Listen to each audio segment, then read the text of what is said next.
Please, আমি কখনোই কিন্তু রিকোয়েস্ট করি না, আজকে রিকোয়েস্ট করছি, মাত্র 3 মিনিট ব্যয় করে গজলটি শুনুন।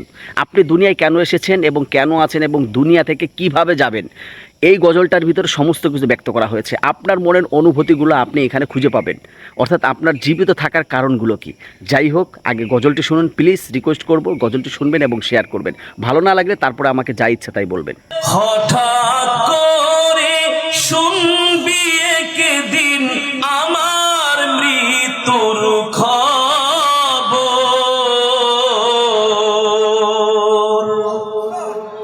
কেঁদে কেঁদে আসবে সবাই দিতে আমায় কবর, কেঁদে কেঁদে আসবে সবাই দিতে আমায় কবর। হঠাৎ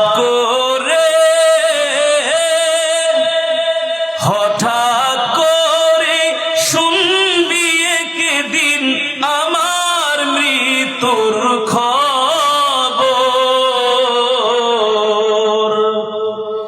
কেঁদে কেঁদে আসবে সবাই দিতে আমায় কবর, দিতে আমায় কবর।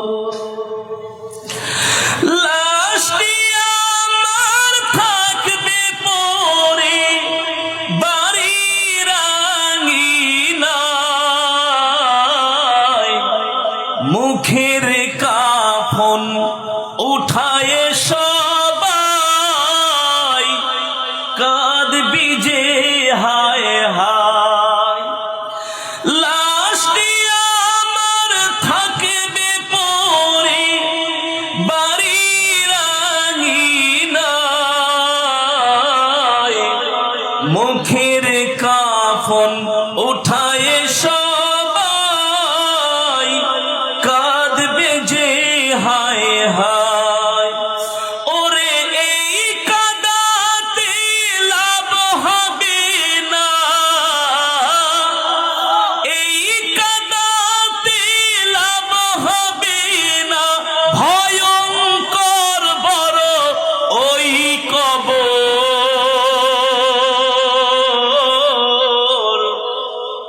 এই দুনিয়া পরীক্ষার হল, রাখলি না মন তুই খবর। এই দুনিয়া পরীক্ষার হল, রাখলি না মন তুই খবর। হঠাৎ করে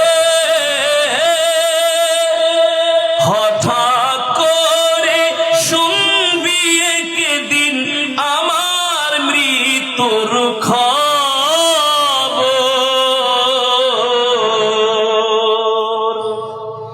কেঁদে কেঁদে আসবে সবাই দিতে আমায় কবর। যাই হোক দর্শক, গজলটি আপনার কাছে কেমন লেগেছে? অবশ্যই এই গজলটি আমার কাছে অনেক ভালো লেগেছে এবং অনেক আগে থেকে এই গজলটি আমি শুনেছি, ছাত্র বয়স থেকে, কিন্তু অনেক দিন পরে খুঁজে পেলাম, তাই আপনাদের সাথে শেয়ার করলাম। কমেন্ট করবেন, ভালো লাগলে অবশ্যই শেয়ার করে দেবেন।